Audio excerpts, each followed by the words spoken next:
안녕하세요. 고막 여친입니다. 구독자 100명 특집으로 세이노의 가르침이라는 책을 읽어드리고 있습니다. 오늘은 금요일이네요. 어떤 계획을 가지고 계신가요? 각종 꽃들이 만발하는 이 시기에 이번 주말 다들 뭐 하실 계획인지 궁금합니다. 모두 행복한 주말 맞으셨으면 좋겠고요. 또 뭐 밖에 꽃이 피더라도 집에서 누워서 뒹굴뒹굴 하는 휴일도 즐거운 거니까요. 그럼 세이노의 가르침 7번째 시작합니다. 하기 싫은 일을 해야 몸값이 오른다. 사람의 몸값은 돈으로 환산하면 얼마나 될까?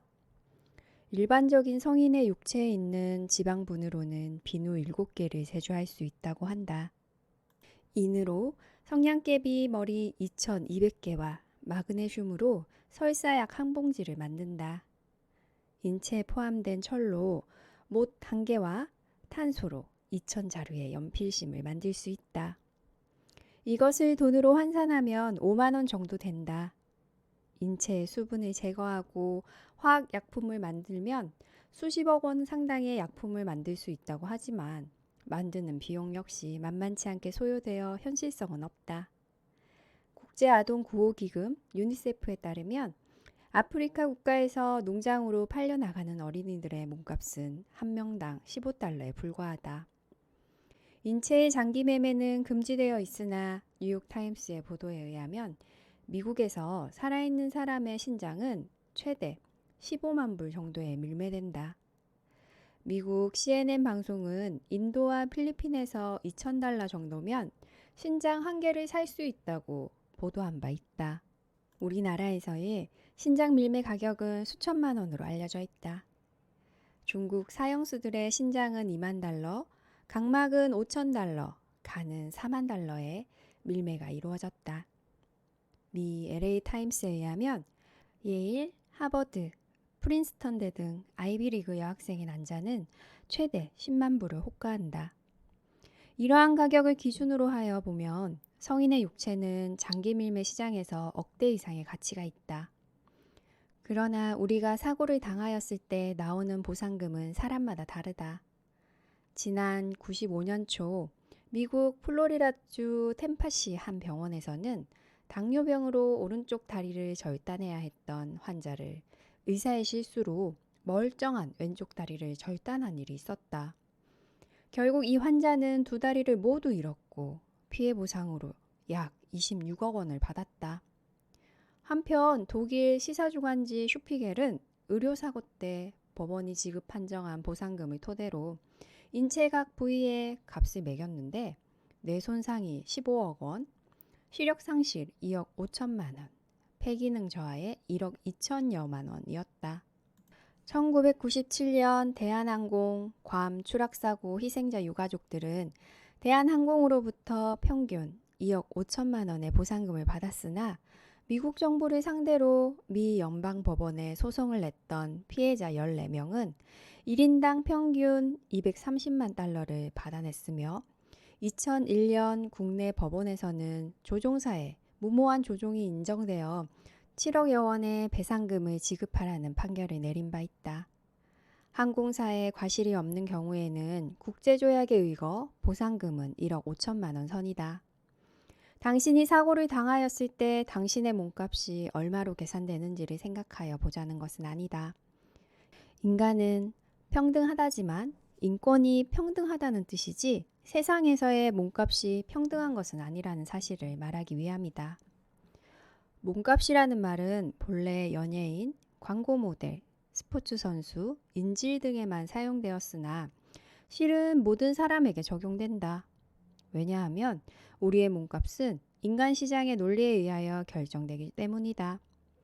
다른 사람들이 많이 찾는 사람이 되면 몸값이 비싸지고 다른 사람이 별로 많이 찾지 않는 사람이 되면 몸값이 싸진다.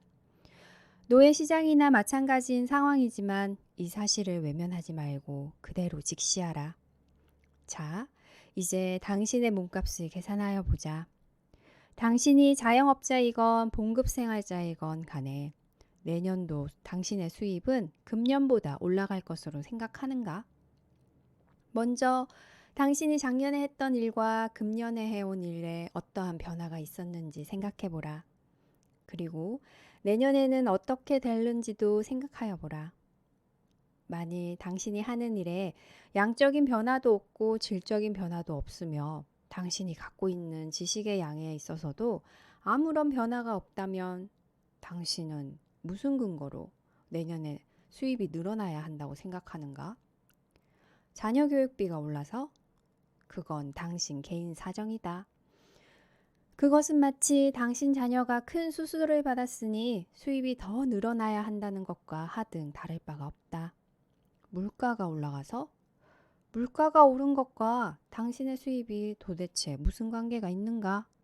회사에서 최소한의 생활은 보장하여야 되지 않느냐고? 아니, 회사가 무슨 자선단체인가? 회사가 양로원이나 고아원인가? 회사가 이득을 많이 냈으므로 당신의 봉급도 올라야 하지 않겠느냐고 생각하는가? 그 이득이 당신과 어떠한 관계가 있는가? 당신이 없었다면 그 이득이 나지 않았을 것이란 말인가? 회사가 이득이 났으므로 봉급이 올라야 한다고 생각한다면 회사가 손실을 보면 봉급을 스스로 낮추겠다는 말인가? 당신의 수입은 당신이 만들어내는 부가가치에 의해 결정되어야 한다. 부가가치의 창출 없이는 당신이 아무리 성실하게 노력한다 하여도 당신의 수입이 올라야 할 근거가 없다. 만일 당신이 그런 경우에 해당한다면 당신은 회사나 고객이 볼 때 정말로 꼭 있어야 하는 존재는 아니다. 없어도 되거나 다른 사람으로 대체할 수 있는 존재에 지나지 않는다는 말이다. 내 말이 이해가 가지 않는가? 그렇다면 지금 하고 있는 일과 그 일을 하는 데 필요한 지식으로서 당신이 알고 있는 것들을 종이에 자세히 기록하여 보라. 대부분 기껏해야 서너 페이지에 불과할 것이다. 그것을 다른 사람에게 가르치는 데 몇 개월이 걸리는가? 서너 개월? 그렇다면 당신의 몸값은 당신이 몇 년을 그 일을 하여 왔든 간에 신입사원과 다를 바 없다. 무슨 얼어 죽을 연공 서열이란 말인가?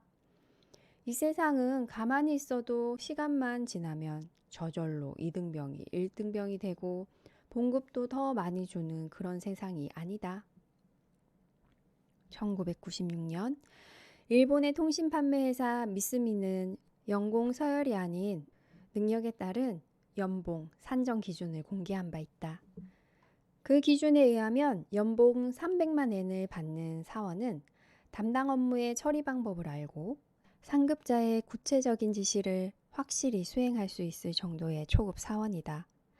연봉 400만 엔의 직원은 담당 업무의 체계와 흐름을 이해하면서 업무 과제에 대한 원인과 대책을 검토하고 문제 해결을 위한 행동 계획의 수립 능력이 있어야 한다.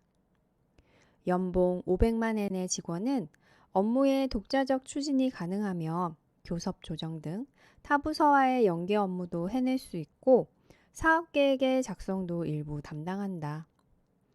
연봉 750만 엔의 직원은 업무의 추진 계획이나 특별 임무를 안심하고 맡길 수 있으며 직원들에게 적절한 조언을 해줄 정도의 신뢰를 받고 있어야 한다. 연봉 1천만 엔의 팀의 리더로 신규, 기존 사업을 가리지 않고 사업 계획을 수립할 수 있으며 생산에서 상품 기획까지 폭넓은 판단력을 갖고 있는 경영자층이다. 결국 몸값의 핵심은 무슨 일을 어느 정도로 할 수 있는가에 달려있다. 그러므로 당신의 몸값이 비싸지도 않고 부자도 아니라면 제일 먼저 투자해야 할 대상은 부동산도 아니고 주식도 아니다. 어떤 회사가 연구개발비나 교육비를 많이 투자하면 좋은 회사라고 말한다. 그리고 그런 회사가 언제나 성공한다. 사람도 마찬가지이다. 자기 투자를 하여 당신을 비싸게 만들어라. 그래야 몸값이 올라간다. 자기 투자를 열심히 하여 일을 잘 해냄으로써 연봉이나 연 수입을 500만 원 더 증가시켰다면 연리 5%로 생각할 때 당신은 적어도 1억 원을 추가적인 금융자산으로 굴리고 있다는 뜻이다. 즉, 하늘에서 뚝 떨어진 1억 원이 금융기관에 있는 것이나 연 수입 500만 원을 더 증대시킨 것이나 그 결과가 같다는 말이다. 다른 점은 현금 1억 원이 있다면 금융기관에서 이자를 받게 되고 그 돈을 잘못 투자하면 이자는커녕 원금을 날릴 수도 있지만 자신의 몸값을 비싸게 만들면 당신 자신이 매년 500만 원씩 돈을 더 찍어내는 조폐 공장이 되게 된다는 것이다. 그러므로 당신 자신을 돈 찍어내는 기계가 되도록 만들어라. 자영업자 역시 보다 많은 손님이 찾아오도록 몸값을 비싸게 만드는 것이 가장 좋은 투자이다. 시설에 투자하거나 인테리어를 새로 하는 것이 투자가 아니라 고객을 어떻게 섬기고 서비스를 어떻게 하여야 고객을 만족시키는지를 머리를 싸매고 연구하여야 하며 직원들의 생산성과 태도를 어떻게 하여야 증대시키고 변화시키는지를 공부하여야 한다. 그렇다고 해서 반드시 학교를 더 다니라는 말은 아니다. 학교에서 배우는 것은 이론이다. 현실에서 필요한 것은 이론이 아니라 적용이다. 이러한 적용 능력은 결코 학벌이나 학위와 비례하지 않는다. 몸값은 이론을 많이 아는 것이 아니라 실무적으로 잘 알아야 올라간다. 그러기 위해서는 현재 하고 있는 일에 대하여 귀신이 되어야 하고 그 다음은 지금 당장은 필요 없는 다른 일들도 알아야 한다. 그래야 관리할 능력이 생긴다. 그 어떤 투자, 재테크보다 이것이 가장 중요하다. 몸이 피곤하다고? 월급이 적어서 공부할 마음이 안 생긴다고? 해봤자 소용이 없을 거라고? 노력이란 당신이 좋아하는 것을 더 많이 하는 것이 아니라 당신이 이런 핑계, 저런 핑계를 대면서 하기 싫어하는 것을 더 많이 하는 것을 의미한다. 그렇다. 노력이란 싫어하는 것을 더 열심히 하는 것이다. 좋아하는 것을 더 열심히 하는 것은 노력이 아니라 취미생활일 뿐이다. 노력하라. 기회는 모두에게 제공되지만 그 보상은 당신의 노력 여하에 따라 차등적으로 이루어짐을 명심하라. 대부분의 사람들은 절망의 인생을 조용히 보내고 있다. 이른바 체념이라는 것은 확인된 절망에 지나지 않는다. 지금으로부터 약 200년 전에 태어난 헨리 데이비드 소로가 월든에서 한 말인데 지금도 마찬가지 아닐까? 조용한 절망 속에서 벗어나려면 무엇부터 해야 할까? SNS에 무엇을 올릴지를 생각하거나 게임을 하거나 먹방을 보거나 드라마 정주행하는 것일까? 자기 자신을 사냥의 대상으로 삼는 것이 좀 더 고귀한 스포츠가 아닐까? 그 말을 새겨들어라. 나도 나 자신을 사냥의 대상으로 삼으며 살아왔고 지금도 그렇게 살고 있다.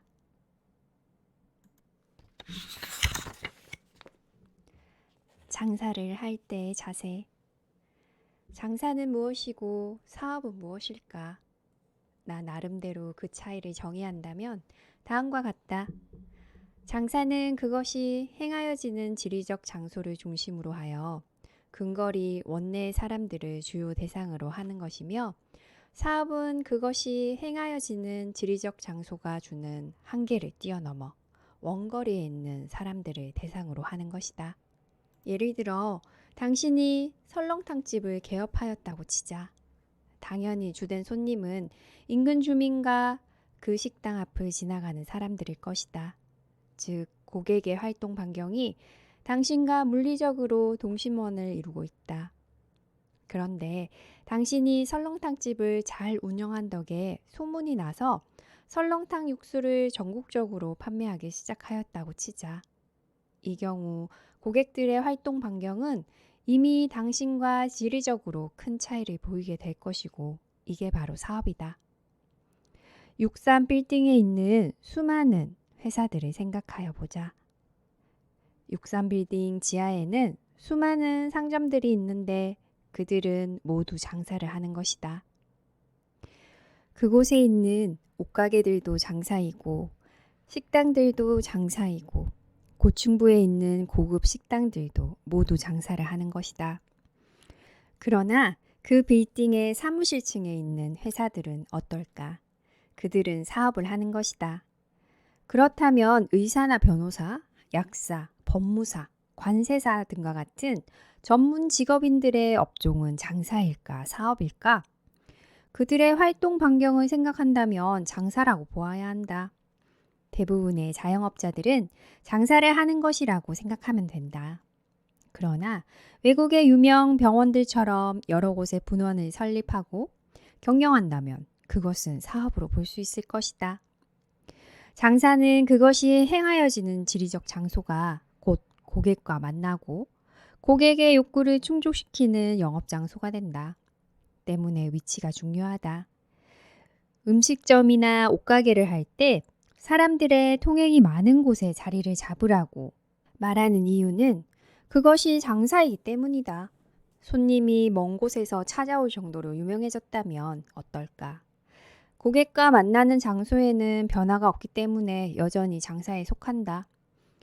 반면에 사업은 그것이 행하여지는 지리적 장소를 벗어나 고객과 만나고 고객의 욕구를 충족하게 된다.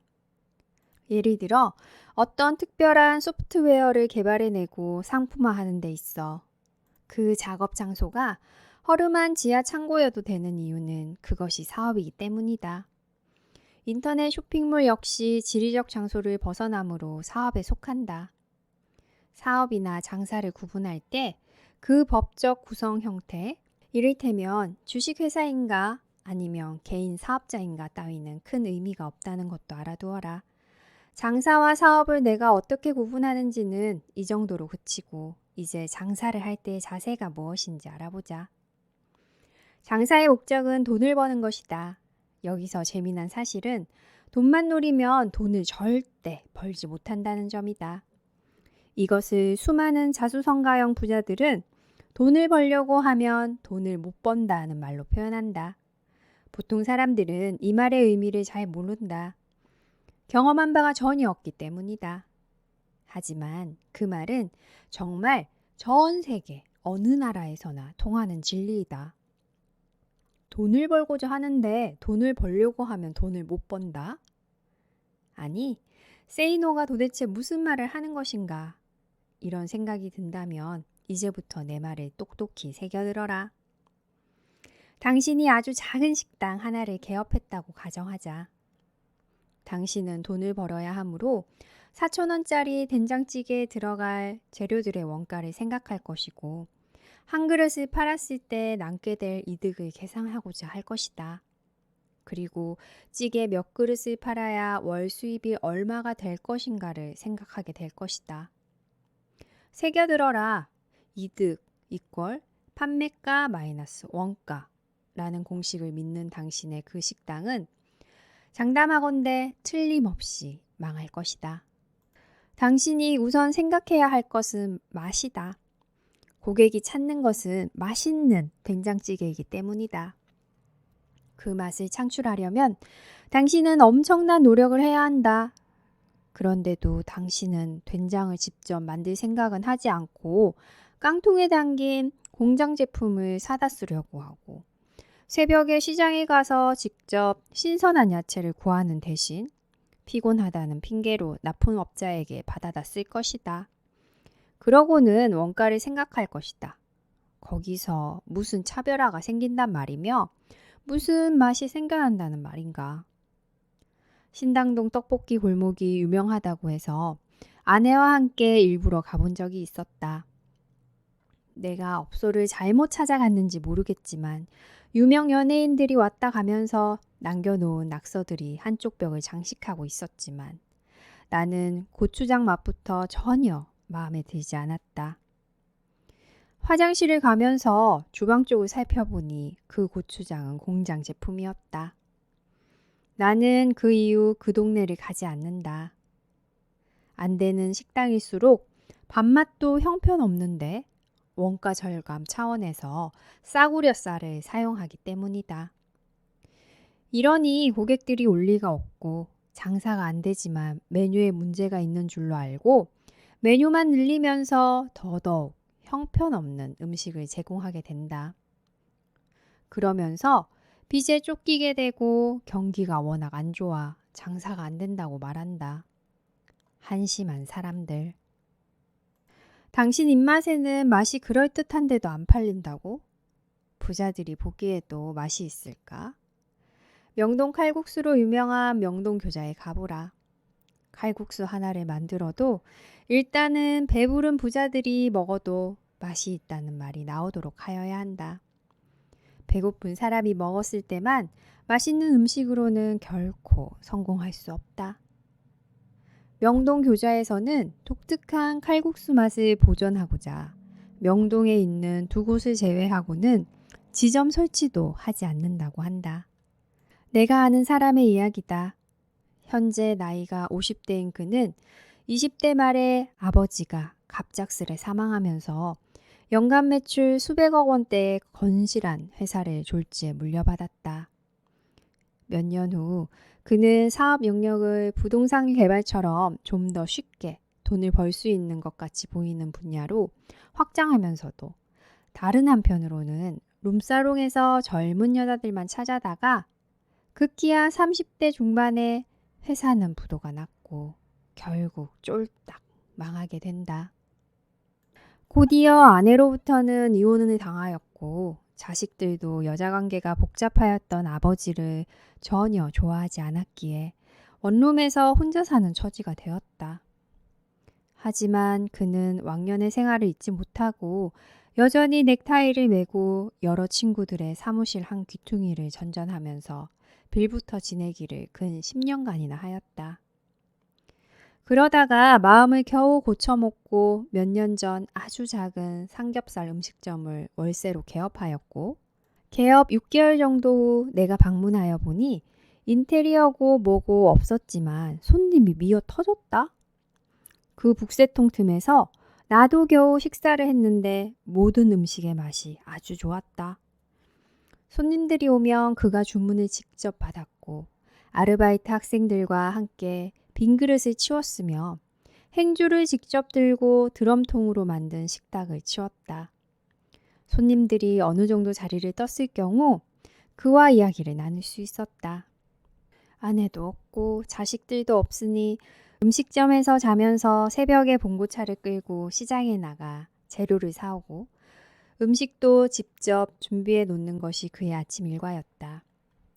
주방장이 하는 일은 그가 아침에 잔뜩 준비한 것들을 조리하는 아주 단순한 것이었기에 평범한 아줌마를 고용하고 있었다. 나는 부도 이후에도 계속 허황된 꿈만 꾸던 그가 왕년의 생활을 생각하면 초라하기 그지없고 해본 적도 없는 먹는 장사에서 어떻게 맛있는 음식을 낼 수 있었는지가 궁금하였다. 그의 답은 이러했다. 친구들에게 얹혀 지내기를 10년 정도 하고 나니까 친구들도 나를 외면하기 시작했다. 그제야 나는 넥타이를 풀고 작업복을 입어야 한다는 것을 깨달았다. 하지만 뭘 하여야 하는지는 몰랐다. 삼겹살집을 하게 된 동기는 별거 없다. 이혼 후 자식들도 없이 혼자 살면서 근 10년 동안은 한 끼 한 끼를 대강 때웠다. 하지만 부도 전까지는 서울에서 잘한다는 고급 음식점들을 거의 모두 다녔으니까 뭐가 맛있는 것인지는 너무나도 잘 알고 있었다. 어느 날 문득 찬밥에 김치로 밥을 먹다가 왕년에 화려하였던 내 고급 입맛에 맞는 음식을 내가 만들어 팔면 팔리지 않을까 하는 생각이 갑자기 들었고 고기를 사다가 직접 포도주에 숙성시켜 보면서 소스 개발도 시도하여 보았다. 몇 개월 노력한 끝에 내 입이 만족하는 맛이 나오게 되자 친구들에게 조금씩 돈을 빌려 3천만 원을 갖고서 월세로 식당을 개업했는데 이제는 세무서 걱정을 해야 할 정도가 되었다. 내가 여기서 들려주고자 하는 교훈은 이것이다. 먹는 장사를 하려면 가난하고 배고픈 자들의 입에 맛있는 음식은 만들지도 말고 팔지도 말아라. 배부른 부자들이 먹었을 때 맛있다는 소리를 들을 수 있는 음식을 미리미리 준비한 뒤에 개업을 하여야 한다. 그래야 돈방석에 앉게 된다. 호떡 하나를 팔아도 맛을 연구하여야 하고 버터는 좋은 것을 써야 된다는 것을 잊지 말아라. 맛을 추구하다 보면 이익이 남지 않는다고? 처음에는 당연하다. 이익이 별로 남지 않을 것이므로 종업원 인건비를 아껴야 하고 따라서 인건비가 나가지 않는 자기 몸을 코피가 터질 정도로 최대한 움직여야 한다. 몸이 좀 피곤하므로 직원을 고용하여 새벽 시장에도 다녀오게 하면 안 되느냐고?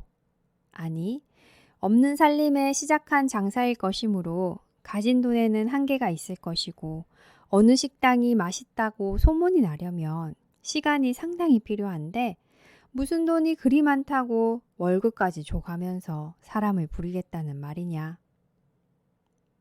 지금까지 나는 이른바 먹는 장사로 예로 삼아 설명하였지만 다른 장사들에서도 그 원리는 그대로 통용된다.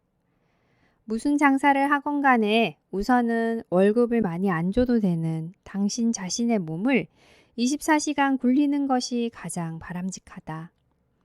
그래야 주변의 경쟁자들을 따돌릴 수 있다. 경쟁자들은 자기 인건비, 종업원 인건비, 투자 비용 등등을 생각하고 있을 것이므로 그들의 오버헤드 코스트가 당신에게 있어서는 거의 최저 수준이 되고 그 대신 고객이 원하는 것에만 집중한다면 소문은 반드시 나게 되어 있다. 물론 그 소문이라는 것이 하루아침에 생기는 것은 절대 아니다. 시간이 걸린다. 때문에 무슨 사업이건 장사이건 간에 1, 2년 동안은 이를 악물고 고생할 각오를 해야 한다. 개업 이전에 준비가 철저하여야 함은 너무나도 중요한 사실이다. 원가고 나발이고 오로지 고객의 입장에서만 생각해야 한다. 고객 한 명 한 명이 너무나 중요함은 말할 나위 없다.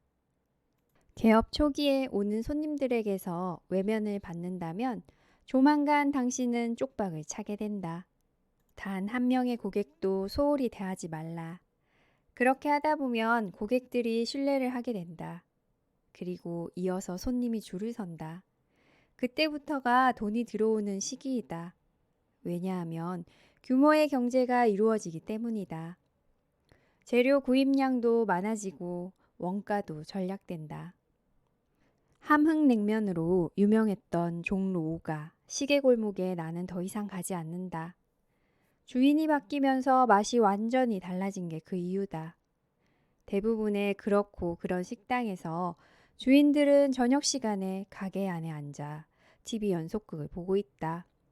그럴 시간이 없을 텐데도 말이다. 결론을 내려보자.